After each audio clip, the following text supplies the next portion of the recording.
sa likod ng mga paglabag sa batas at iba't ibang krimen na laman ng balita. Ano nga ba ang kinahahantungan ng mga sangkot at may sala? Samahan niyo ako ngayong Sabado. Ang mga maling gawi, ating sisilipin. Mga batas at panuntunan, ating susuriin. Tatalakayin ang mga karampatang multa at parusa. Ako si Rose Babiera. At ito, ang Hoy! Bawal Yan! Narito ang mga balitang nakalap natin ngayong linggo.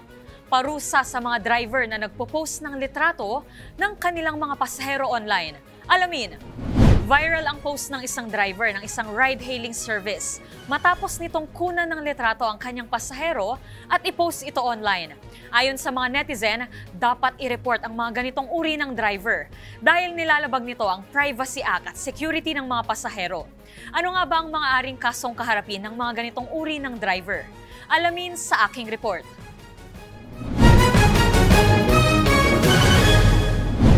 Viral ang post ng ilang driver ng isang ride-hailing service matapos nitong kunan ng litrato ang kanilang mga pasahero at i-post ito online. Sa post ng isang driver na ito, kita ang isang dalaga na nakatulog sa backseat ng sasakyan. Kwento ng driver sa caption, 2 oras na raw silang nasa drop-off location ng babae. Ngunit tila hindi pa rin ito nagigising dahil sa kalasingan. Sa post naman ng isa pang driver, makikitang nakatulog din ang isang babae sa passenger seat na may caption na unang biyahe, tulog si ma'am. Marami ang nabahala sa mga kumakalat na ganitong post sa social media. Dahil tulog ang mga babaeng nasa post, malaki ang posibilidad na wala itong consent mula sa mga kinuna ng larawan at nararapat na maparusahan. Maaari itong paglabag sa Republic Act No. 10173 o ang Data Privacy Act na nangangalaga sa privacy sa karapatan ng isang individual sa mga personal na impormasyon patungkol sa kanya gaya na lamang ng larawan. Ang sino mang gumawa nito ay maaaring mapatawan ng pagkakakulong ng 1 hanggang 3 taon at pagmultahin ng hindi bababa sa 500,000 at hindi higit sa 2 milyong piso. At dahil pinakalat ito gamit ang social media, maaari rin itong ituring na cybercrime sa ilalim ng Section 4 ng Republic Act 10175 o ang Cybercrime Prevention Act of 2012. Ang may sala ay maaaring patawan ng prisyon mayor o pagkakakulong ng 6 hanggang 12 taon o multa na 200,000 o halaga ng damage na naidulot nito sa biktima. Maaari namang pagkakakulong at multa ang ipataw sa salarin, depende sa desisyon ng korte. Sagutin sa batas ng isang taong nagkakalat ng tsismis at naninira ng iba. Alamin, maraming insidente at away na nagsisimula lamang sa simpleng tsismisan. Ang mga paksa kasi ng tsismis, madalas biktima ng ipinagkakalat na mali at mapanirang impormasyon. Ano nga ba ang laban ng isang biktima ng tsismis sa mga nagpapakalat nito? Alamin sa aking report. Katuwaan man kung ituring ng iba, hindi biro ang maging paksa ng isang tsismis. Kadalasan kasi, ang laman ng mga tsismis ay hindi makatarungang paratang patungkol sa isang individual. At ang masakit pa, bukod sa wala itong ebidensya ay mabilis pa itong kumalat. May mga insidente pa nga na nauuwi sa rambulan at away ang mga tinatawag nilang pagmamarites. Ngunit ano nga ba ang laban ng isang biktima ng tsismis sa mga nagpapakalat nito? Ayon sa batas, kung sakali mang ikaw ay mabiktima ng tsismis, ay maaari kang magsampa ng reklamo. Nakasaad sa Article 364 ng Revised Penal Code na ang sino mang mapapatunayang nagkakalat ng tsismis na may pangunahing layunin na sirain ang taong pinag-uusapan o para sirain ang kanyang reputasyon ay maaaring pagmultahin ng 20,000 piso. May posibilidad ding makulong ng hindi bababa sa 1 araw hanggang 30 araw ang sino mang mapapatunayang gagawa nito. Maaari ring sampahan ng suspect ng kasong slander sa ilalim naman ng Article 358 ng Revised Penal Code. Ayon dito, anumang pagsisinungaling o walang katotohanan na paninira na ipinahayag na nakakasira sa isang reputasyon at karakter ng isang tao ay maaaring patawan ng presyon koreksyonal o pagkakakulong ng 6 na buwan hanggang 6 na taon. Kaya paalala sa lahat, bago ka magkalat ng maling impormasyon tungkol sa isang tao at bago mo balaking sirain ang kanyang reputasyon, pag-isipan mo muna ito ng mabuti. parusa sa mga nakikiapid. Alamin. At sa kaugnay na balita, madalas laman ng chismis ang mga usapin patungkol sa mga kakilala o kapitbahay na nangangaliwa at kumakabit sa asawa ng iba. Ngunit higit sa pagiging paksa ng chismis, ang panloloko sa karelasyon at ang pakikipagtalik sa iba ng isang taong kasal ay itinuturing na krimen sa ilalim ng batas. Ano nga ba ang parusa sa mga sangkot dito? Pakinggan sa susunod na report. Maraming insidente kung saan nahuhuli ng isang individual ang kanyang partner na may kasama o kausap na iba. Ang mga huli sa akto na ganitong insidente, madalas din dinadala online at laman ng mga usapin sa social media. Ngunit alam ba ninyo na hindi lamang usaping panlipunan o usaping moral ang pakikiapid o pagkakaroon ng kabit? Maaari rin itong dalhin sa korte bilang isang usaping legal. Nakasaad kasi sa batas na ang panloloko sa karelasyon at ang pakikipagtalik sa iba ng isang taong kasala ay itinuturing na isang krimen. Kapag nahuli ang isang babae na may asawa na nakikiapid sa ibang lalaki, maaari itong humarap sa kasong adultery sa ilalim ng Article 333 ng Revised Penal Code. Maaari siyang patawan ng parusa na presyon koreksyonal o pagkakakulong ng 6 na buwan hanggang 6 na taon. Masasama rin ang kabit ng babae lalo na kung alam nito na mayroong asawa ang kanyang karelasyon. Ngunit may mga puwang sa batas na mayroon tayo. Kapag ang nahuli kasing nangangaliwa ay ang lalaki, hindi agad ito masasampahan ng kaso. Kung ang lalaking asawa kasi ang nakipagtalik sa ibang babae, hindi ito maipapabilang sa krimen na adultery. Ang krimen na maaari nilang kaharapin ay concubinage. Ngunit, maharap lamang sa kasong concubinage ang isang lalaki kung ang pagtatalik ay isinagawa sa ilang tukoy na sirkumstansya.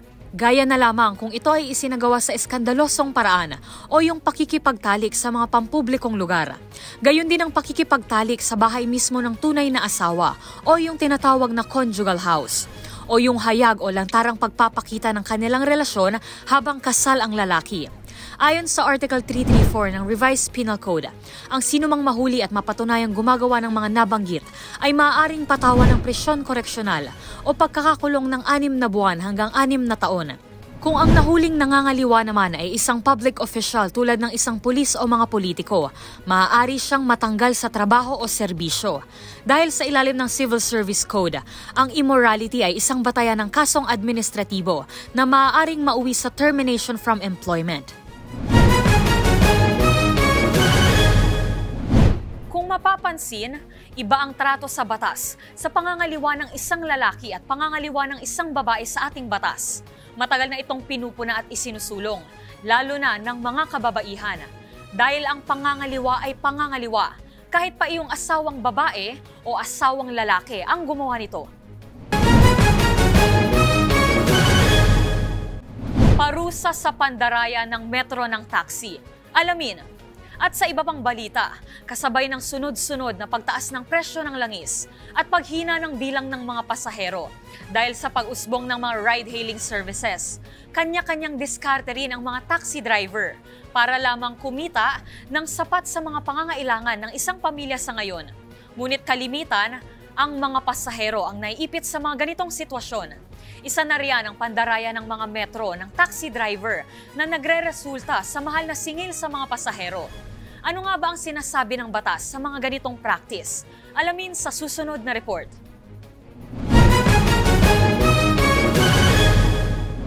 Patuloy na umaaray ang mga driver ng mga pampublikong sasakyan sa sunod-sunod na pagtaas ng presyo ng langis.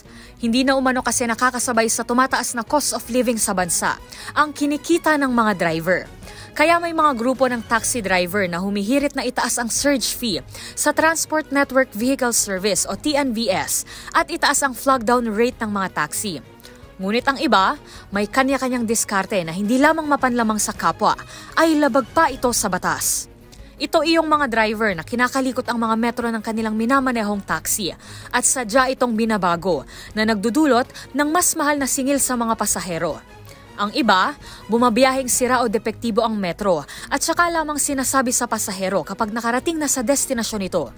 Sila rin ang nagtatakda ng halaga ng pamasaheng ibabayad ng mga sakay na madalas higit sa naitatala ng metro.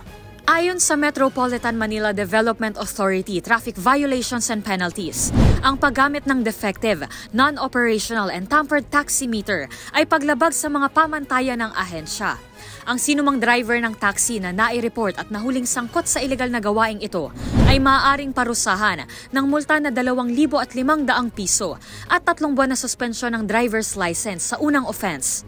3,000 piso naman at 6 na buwang suspensyon ng driver's license para sa ikalawang offense at 5,000 piso at pagbawi ng driver's license at prangkisa ang ipapataw sa may sala para sa ikatlo at susunod pang offense.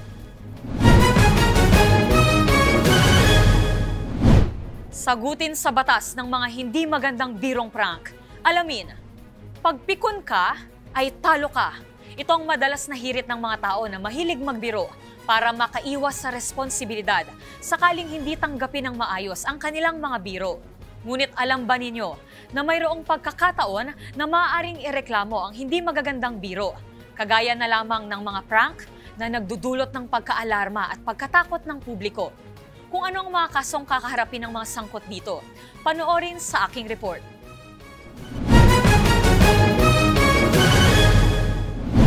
Sa pagsulpot ng iba't ibang content sa social media, isa sa mga pumatok sa publiko ay ang mga nakakatuwa at nakakagulat na prank. Sa mga video kasi na ito, nakukuha ang totoong reaksyon ng mga biktima. Ito naman ang pumapalo ng views dahil ayon sa mga pag-aaral, mas nakakahalina ng mga manonood ang mga video na orihinal at hindi scripted. Ngunit sa kabilang banda, may mga emosyon na hindi inaasahan na lumabas sa mga video na ito. Kabilang diyan ang inis, galit at pagkapikon, lalo na kapag nalaman ng isang individual na binibiro lamang siya ng mga nagpasimula nito. Sa mga pagkakataon na sumusobra na ang mga prank, may sagutin ba sa batas ang mga pasimuno ng mga ganitong trip? Ayon sa batas, hindi lahat ng uri ng prank ay maaaring ireklamo. Ngunit, kung ang prank ay ginawa sa pampublikong lugar at naging dahilan para magkagulo ang publiko at maalarma o matakot ang mga tao, ay maaari itong ireklamo at may karampatang itong parusa.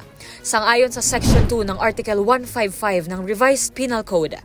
Nakasaad dito na ang sino mang gagawa nito ay mapapatawan ng aresto menor o pagkakakulong ng 1 hanggang 30 araw o pagmultahin ng 200 piso.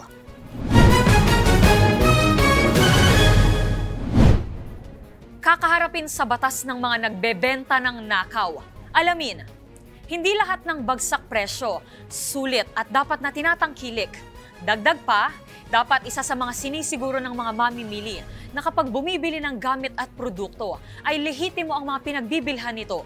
Sa dami kasi ng mga resellers, mahirap nang tukuyin kung ang mga produkto ay bago, official o nakaw. Ang parusa sa mga ibang nagbebenta ng nakaw. Alamin sa report na ito.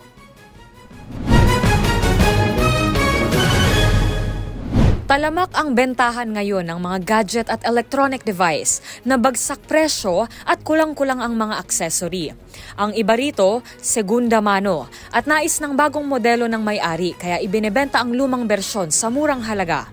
Ang iba naman, galing mismo sa paggawaan nito at dahil hindi na available sa merkado ang modelo, ibinababa na lang ang halaga para mabili at magamit pa.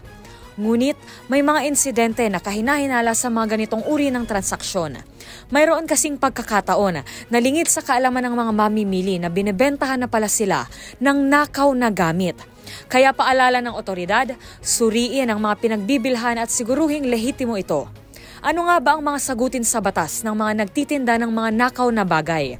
Nakasaad sa Presidential Decree No. 1612 o Anti-Fencing Law of 1979, mahigpit na ipinagbabawal ang pagbili, pagmamay-ari, pagtago, pagkuha o pagbebenta ng kahit anong bagay na alam niyang galing sa nakaw. Ang sinumang mapatunayang lalabag dito ay papatawan ng aresto mayor o pagkakakulong ng 1 hanggang 6 na buwan, hanggang prisyon mayor o pagkakakulong ng 6 hanggang 12 taon, depende sa halaga ng gamit na ninakaw. At para sa ating throwback na report, parusa sa pagbebenta ng pekeng gamit. Alamin, hanggang sa ngayon ay talamak pa rin ang pagbebenta ng mga pekeng gamit. Ang ilan pa nga ay smuggled na mga pekeng produkto na nahuhuli ng Bureau of Customs. Ano nga ba ang parusa sa mga nahuhuling nagbebenta ng pekeng gamit? Alamin sa report na ito. Marami nang naiulat na insidente kung saan nasabat ng mga tauhan ng Bureau of Customs sa mga operasyon ang umaabot sa milyon o minsan pa nga ay bilyong halaga ng mga peking produkto. Iba-ibang mga produkto ito gaya ng bag, sapatos, mga gadget at iba pa.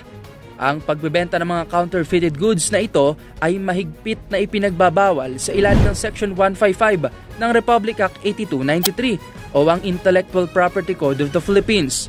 Sinasabi dito na bawal ang paggawa, pamimeke, pangungopya o panggagaya ng isang rehistrado at orihinal na trademark o brand nang walang pahintulot mula sa nagmamay-ari nito. Ang sino mang magbebenta, magpapamigay o mag-advertise ng mga peking produktong ito ay mapapatawan ng 2 hanggang 5 taong pagkakakulong o di kaya naman ay pagmultahin ng nasa 50,000 pesos hanggang 200,000 pesos. Ang mga naturang produkto ay kukumpiskahin din ng mga otoridad. At yan ang mga nakalap nating balita ngayong linggo. Sa programang ito, mas palalakasin natin ang boses ng batas. Kaya kung mayroon kayong nakitang ipinagbabawal na akto o kaya ay mayroon kayong reklamo, itag nyo kami sa DZRH. Hoy! Bawal yan! Muli ito si Rose Babiera. Una sa Pilipinas, una sa Pilipino. Kung mayroon pa kayong nahuling ipinagbabawal na akto o kaya naman ay mayroon kayong reklamo, itag nyo kami sa DZRH. Hoy! Bawal yan!